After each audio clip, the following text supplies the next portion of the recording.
Hello, and welcome to the course. I'm your host today, Drew Dodlin, and I'm speaking with Professor Tara Zahra.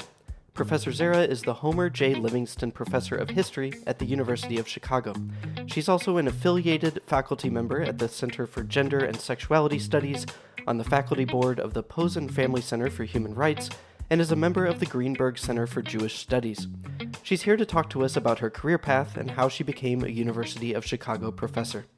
Welcome, Professor Zahra. Just to start, can you give sort of a general overview of your path to being a professor, starting maybe from your college years and how that all started?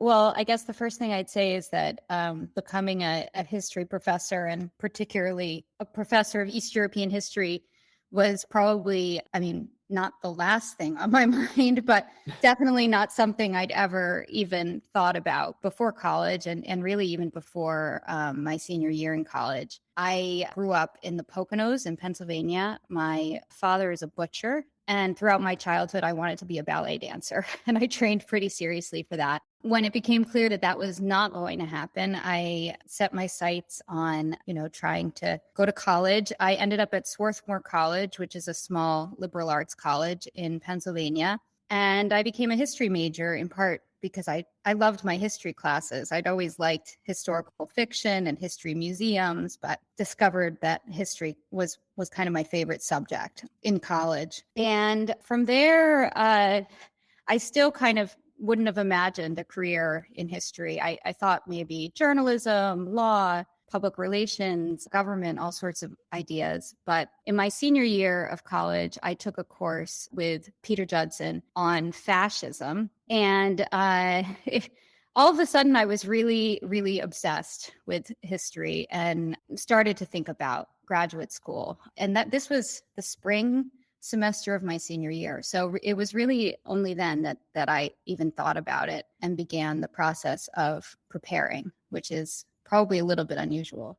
Yeah, did it feel sudden at the time? It seems like you had obviously some interest in history before that, but it seems like maybe it was a pretty dramatic shift. For me, it was. It was pretty dramatic in the sense that I loved my history classes. I was happy to be a history major, but my sense was that in order to become a professor, you really have to.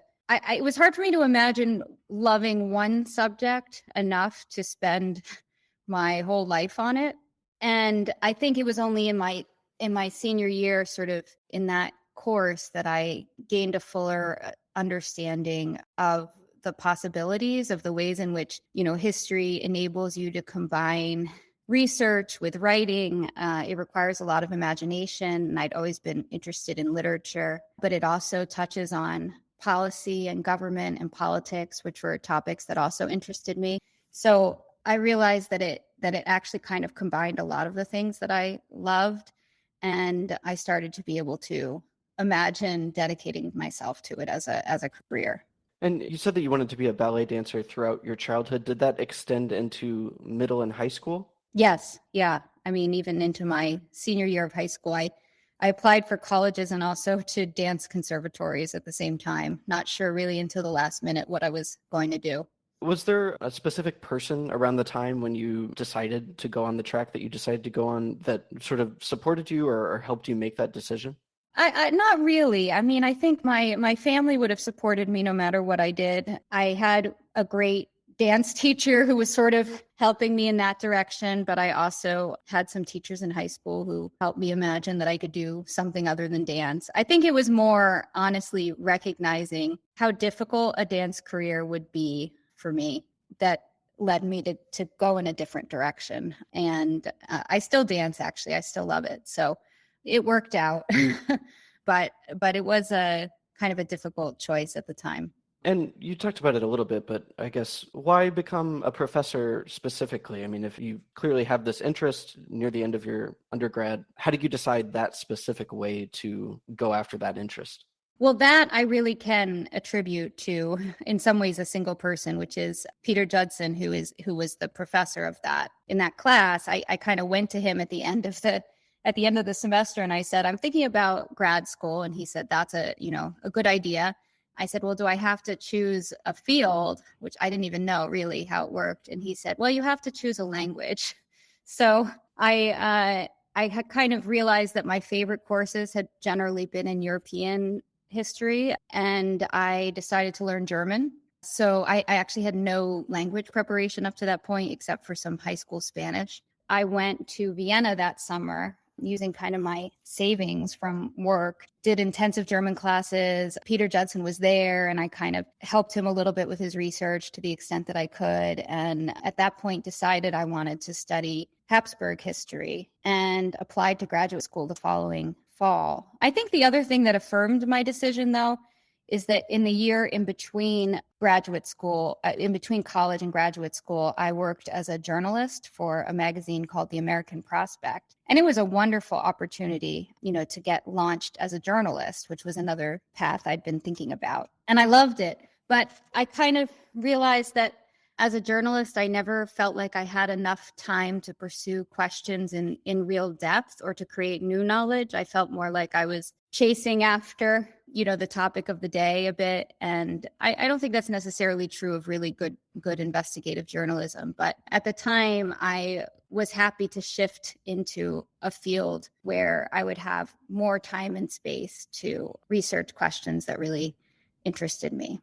I was doing freelancing, and I also got tired of, constantly pitching and and I was not very good at investigative work. At the time we didn't really have the internet. So it was like cold calling people and asking them questions they didn't want to answer. And I was not good at it and didn't enjoy it that much. So I shifted directions. What do you think the most gratifying thing you do for your job is? Is it that research and the investigation you're talking about? I think I think that's changed over time. I think as a graduate student, certainly it was the research and the discovery and the archives and that part. I've always loved to write. And I think the writing aspect of this career still engages me. I'm always sort of trying to challenge myself to do it in new and different ways. But of course, teaching is also really gratifying. And I really like that being a professor, you don't always do the same thing. You have kind of phases of your career and of your year where you focus on different parts of the job. I don't think I would enjoy it very much if I was always in the archives or always just writing or always just teaching. I like the combination of the three. How many years have you been doing it now? I've been at the University of Chicago for 15 years, which is hard to believe. And that was my first job. So before that, I had a 2-year postdoc. But in terms of teaching and being a professor, it's been 15 years. Do you have specific kind of aspirations and things that you want to do for the rest of your time there? Yeah, I've thought about that a little bit. I think it's important in any job to keep it fresh and to do new things and to challenge yourself.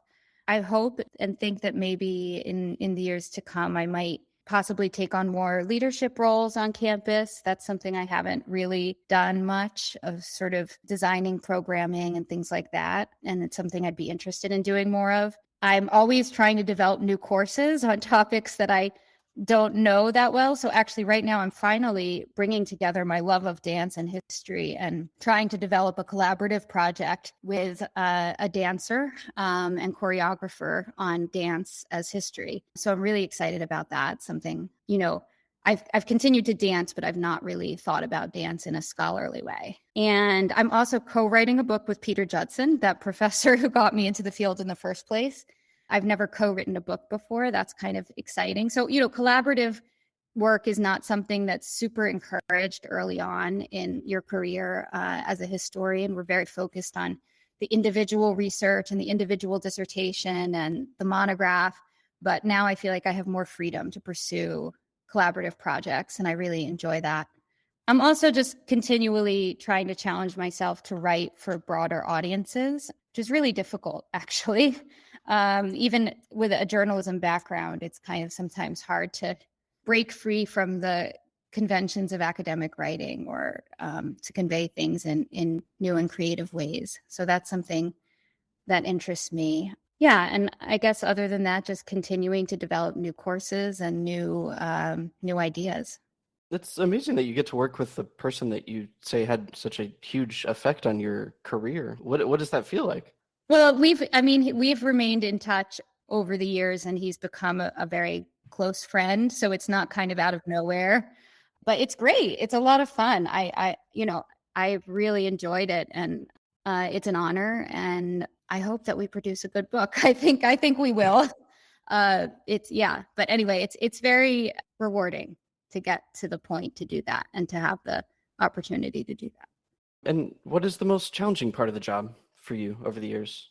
Well, the most challenging part of the job, in some ways, I think, is also for me, the isolation of academic work has been challenging at times.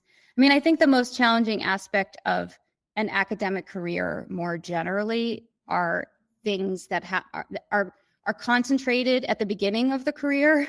So finding a job, I mean, I was really lucky to find a job quickly and a good job, but that's often not the case, and that I would say is the number one stressful experience for academics. I think the other really big disadvantage of an academic career that people often don't think enough about I certainly didn't think about it when I decided to go to graduate school, is that you end up with very little control over where you live, since there are so few academic jobs and they're scattered all over the United States and even all over the world.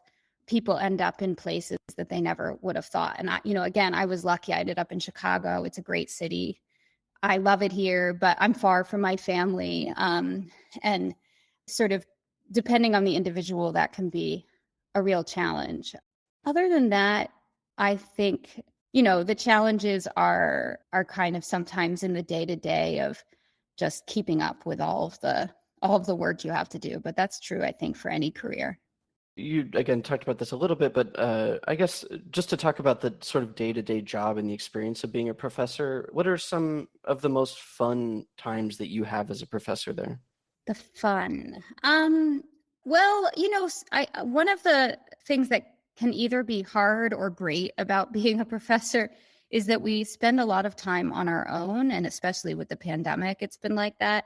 But I think some of the most fun times I've had have been, working with other people, whether it's with students in the classroom, with graduate students on their work, or in, small conferences where you get to meet colleagues and talk about their work.